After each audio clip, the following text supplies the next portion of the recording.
Notification came through on a Tuesday morning while I was standing at the kitchen counter waiting for my coffee to finish brewing. I wasn't snooping. I want to be clear about that. I had picked up my wife's phone by mistake. We had the same case on our phones, black leather, both cracked in the corner, and a message preview lit up the screen before I even realized it wasn't mine.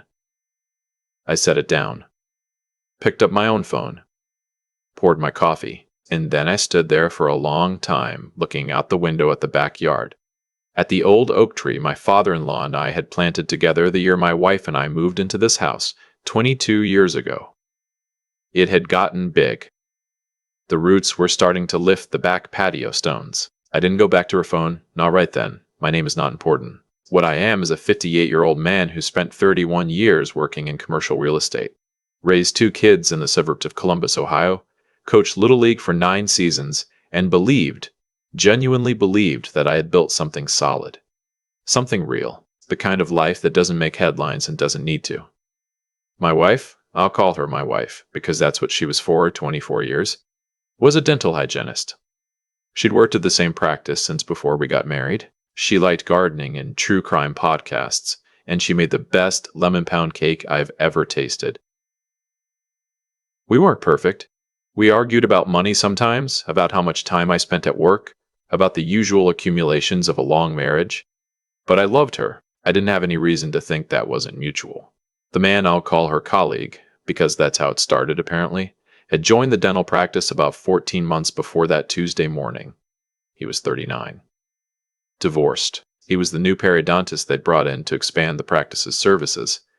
I had met him exactly once, at the practice's holiday party the previous December. He'd shaken my hand, told me my wife talked about me all the time, and went to get another drink. I had thought nothing of it. That was my first red flag, I suppose. Looking back now, there were others. She started going to the gym more regularly around the same time he arrived. She became a little more private with her phone. Not dramatically. Nothing I'd have written down as suspicious. Just a degree or 2 of distance that I had written off as the natural drift of 2 people in their mid-50s who've been together a long time. I was working a lot. We had a big commercial deal in the works, a mixed-use development on the east side that had been in negotiation for the better part of a year. I was distracted. I took my merits for granted, the way you do when you've been in it long enough that it becomes part of the furniture. Something you stop noticing precisely because it's always there. That Tuesday, I went to work. I sat through a 3-hour meeting about zoning permits and said almost nothing. I came home. My wife was already there. She worked mornings, usually home by 2. She had started dinner. The house smelled like garlic and onions. She smiled at me when I walked in. A normal smile. The smile of someone who didn't know that I'd seen what I'd seen. I smiled back. I was 58 years old and I had no idea what I was supposed to do next. I gave myself a week. That probably sounds strange. Why not confront her right away? Some people do that, I know. Some people walk in and flip the table over and demand answers and let everything explode at once. Maybe that works for some people. I'm not wired that way. I never have been. In business, I'd always been the person in the room who said least and understood most. I wanted facts before I said anything, because once you say certain things, you cannot unsay them. So I spent a week paying attention. I noticed she texted more in the evenings, phone face down on the coffee table when I came to sit beside her.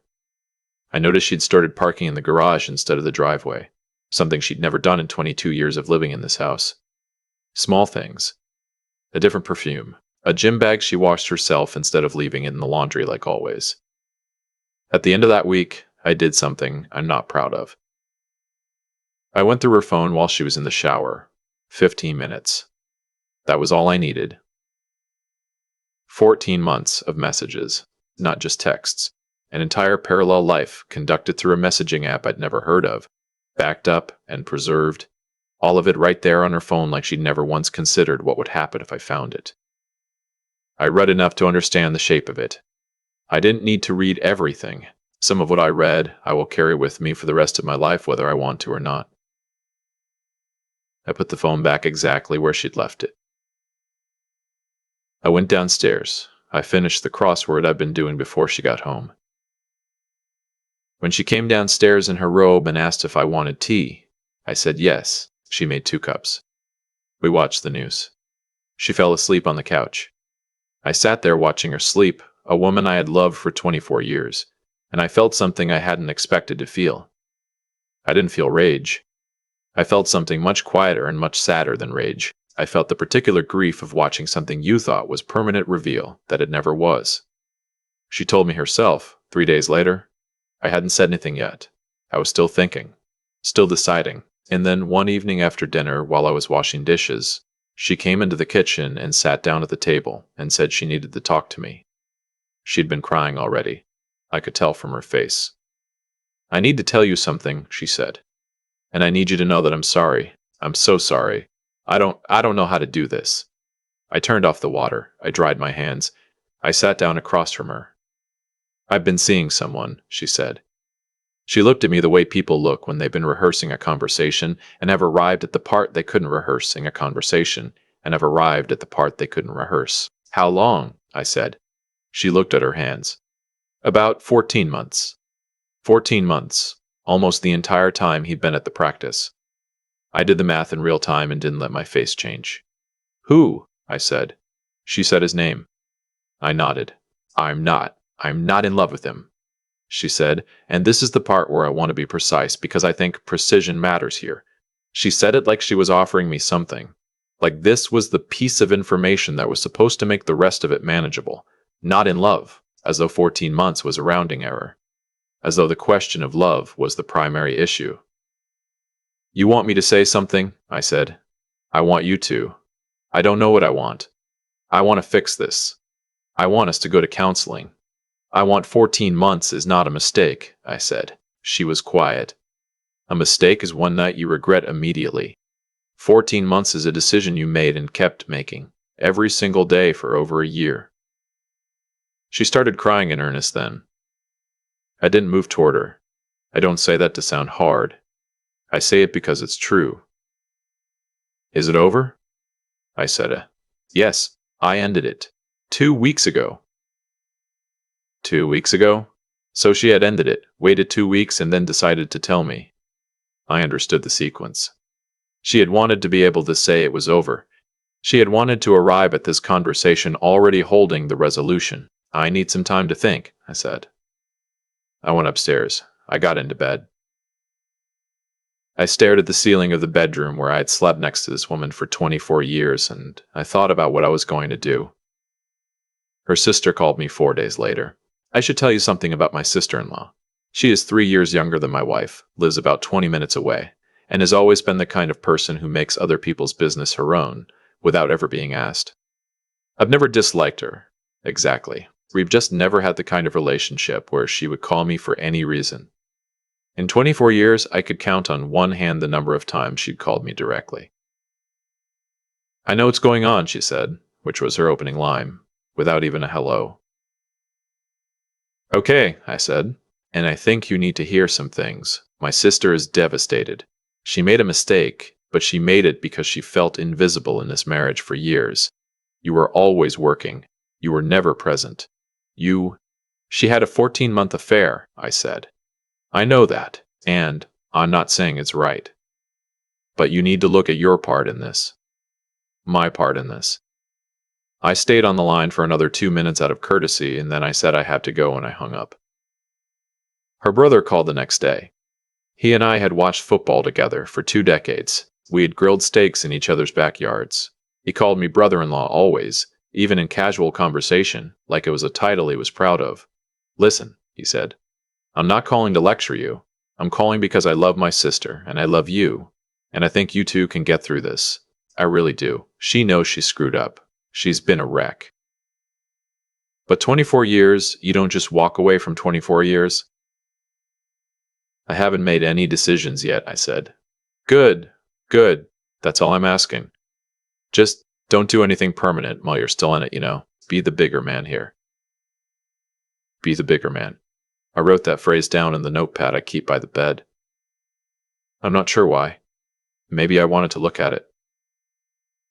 Her mother called on the Saturday morning. She was 71 years old, and I'd been widowed for 6 years, and I had shoveled her driveway every winter since her husband passed. I loved her in the uncomplicated way you love someone who has always been kind to you. "I know you're hurting," she said. I know, and I'm not going to tell you it's okay, because it isn't.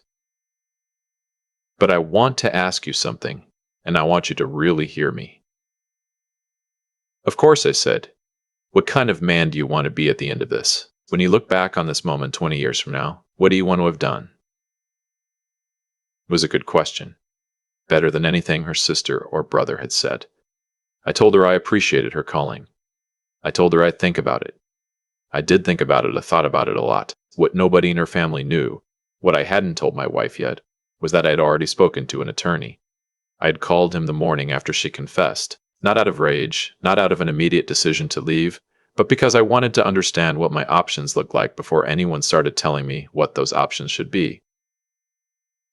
I had spent 31 years in commercial real estate. I knew that the time to understand the terms of a contract is before you're under pressure, not during.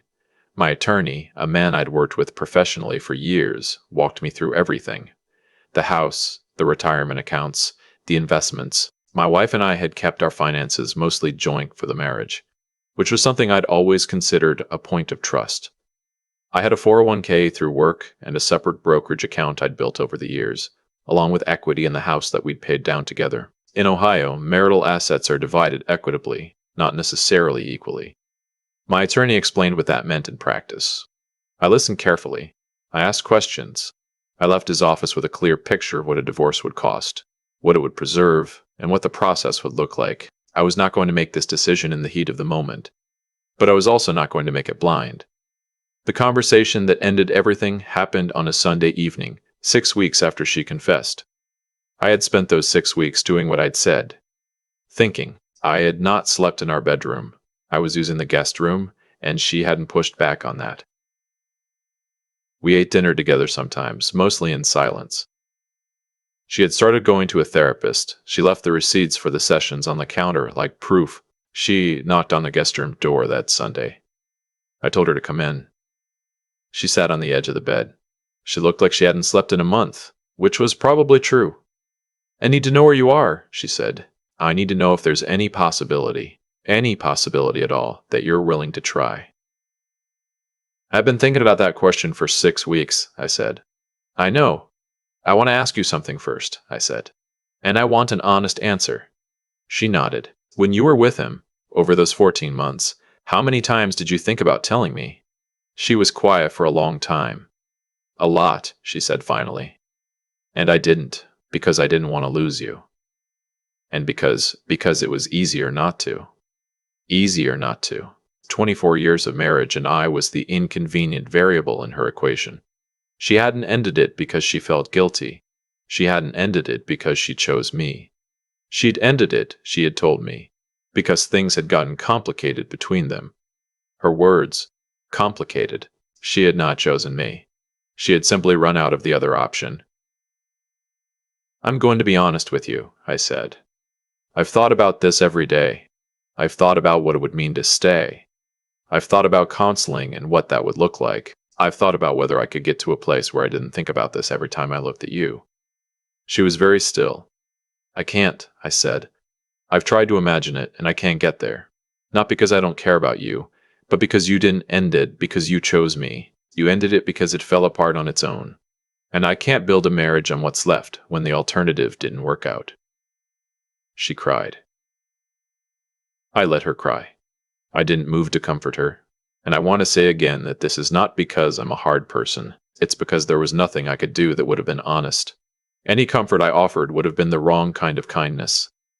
I'm going to contact my attorney, I said. I'd like us to do this as cleanly as possible, for both our sakes. She didn't argue. I don't think she had it in her. Her brother called again 3 days after she told her family. The conversation was shorter this time. The football and steaks warmth was gone. His voice was flat and tight, and he said, I want you to understand that you're burning 24 years over one mistake. One mistake that lasted 14 months, I said. You're being cold about this. You're acting like this is a business transaction. I'm acting like a man who found out his wife made a choice and made it repeatedly, and I'm now making my own. He said some other things. I let him finish. I told him that I wished him and his family well, and I meant it, and I hung up. The divorce took 9 months. My wife and I had agreed early on to avoid litigation if we could. We used a mediator for most of the major decisions. The house was sold. The proceeds were split. The retirement accounts were divided according to the formulas my attorney had prepared. I kept my brokerage account, which had been structured in a way that kept most of it outside the marital estate. She kept her pension from the dental practice. We were not enemies.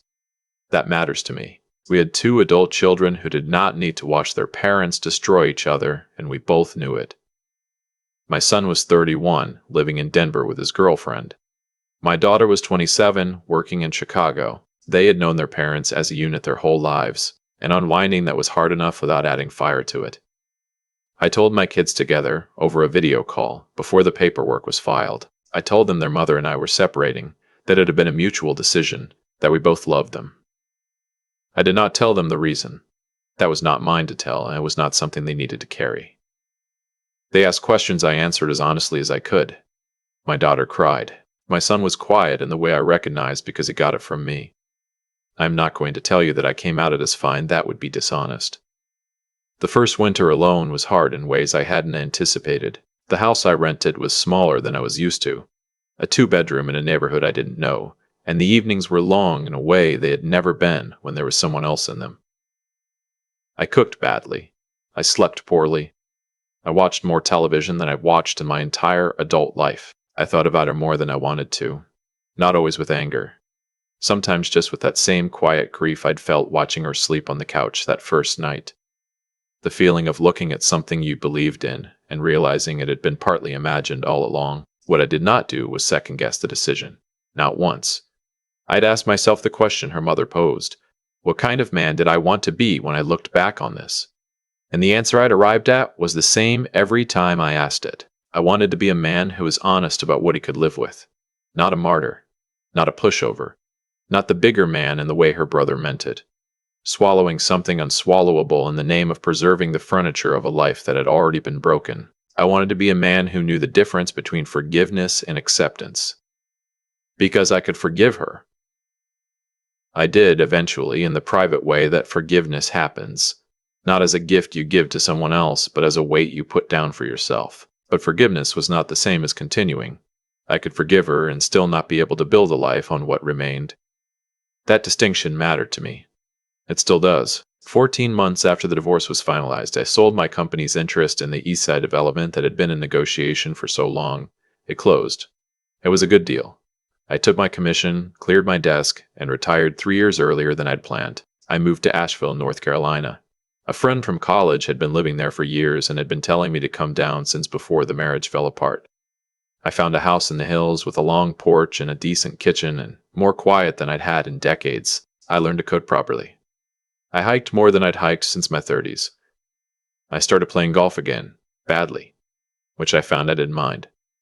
My daughter visited in the fall. We cooked dinner together and sat on the porch for 3 hours after, talking. My son and his girlfriend came for New Year's. We stayed up until midnight and then I went to bed because I was 58 years old and had no interest in pretending otherwise. I do not speak to my ex-wife's family. This isn't bitterness. It's just clarity. Some doors close, and keeping them closed is not a failure. It's an honest accounting of what fits in your life and what doesn't. I think about the oak tree sometimes. The one my father-in-law and I planted in the backyard of the house we sold. By now, the roots have probably lifted the rest of the patio stones. I hope whoever lives there now just takes the stones up and lets the tree have the space it needs. Sometimes things grow past the container you put them in, and fighting that only makes everything worse. I don't know if my wife is happy. I genuinely hope she is. I know that I am, not loudly, not in the way people perform happiness when they want to show they survived something, just in the ordinary, unglamorous way of a man who made a decision he could live with and then went and lived with it. I went back to my coffee that Tuesday morning and I said nothing. 6 weeks later, I said what I needed to say, and then I got up and made dinner and the pasta came out well, and that was enough. People kept asking me if I regretted it. Not the divorce. They understood that eventually. What they asked about was the way I did it. The quiet of it. The absence of a scene. Her brother wanted me to fight. Her sister wanted me to crumble. I think some part of them needed me to fall apart so the story would feel balanced. So my wife's choices would seem like a response to something rather than a choice made in cold blood over 14 months while I was washing dishes and coaching my kids through their 20s and trusting a woman I had every reason to trust. I didn't give them that, not because I was performing strength. I wasn't. The first winter alone was genuinely hard. I cooked badly and slept poorly and watched television I didn't care about just to fill the silence. There's no dignity in pretending that walking away from a 24-year marriage feels like freedom. It doesn't. Not at first. At first, it just feels like loss. But here's what I understood. Somewhere in those long evenings in the rental house, somewhere between the bad pasta and the early bedtimes, the choices we make don't disappear. They compound. Every day my wife chose to continue, she was building something. Not with me, but away from me, and eventually those choices added up to a wall I couldn't see past. And every day I chose to stay quiet, to think before I spoke, to understand my situation before reacting to it. I was building something too. I didn't know what yet, but I was building it. That's the thing nobody tells you about integrity. It's not dramatic. It doesn't announce itself. It's just the accumulation of small decisions made in private. The choice to call an attorney before her family could reframe the situation. The choice to speak to my kids honestly without weaponizing the truth. The choice to put the phone down and pour my coffee and give myself the time to think clearly. None of those moments felt significant when they were happening.